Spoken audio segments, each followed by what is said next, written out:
রমজান মাসে মাঝে মধ্যে সাহরির ওয়াক্ত শেষ হয়ে যাওয়ার 1-2 মিনিট পরেও খাবার খাওয়া হয়ে যায়, এটি কি রোজা হবে? রোজা রাখার ক্ষেত্রে সাহরি খাওয়ার গুরুত্ব কতটুকু? সাহরি ছাড়া রোজা রাখলে রোজার কি পূর্ণতা থাকবে? দুগ্ধপোষ্য শিশুর মায়ের জন্য রোজা রাখার ক্ষেত্রে কোনো শৈথিল্য আছে কিনা? আমি অন্তঃসত্ত্বা এই অবস্থায় রোজা রাখা কঠিন হবে কিনা, এই পরিস্থিতিতে কোনো ছাড় রয়েছে কি? মেয়েরা কি রোজা পূর্ণ করার জন্য ওষুধ খেয়ে মাসিক বন্ধ রাখতে পারবে? এটা উচিত নাকি অনুচিত? নাজমুল হাসান লিখেছেন, আমি একজন ইমাম, মহল্লা থেকে যে খাবার আসে তাই খাই, অধিকাংশ মানুষের ইনকাম সোর্স হারাম, আমার করণীয় কি?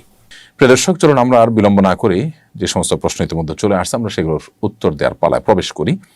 রমাদান কেন্দ্রিক যে মাসনুন আমলগুলো আছে সেগুলো কিন্তু অনেকগুলো, আমরা অনেকে সেগুলো জানি না, সেই আমলগুলোকে আমরা একত্র করতে চেয়েছি।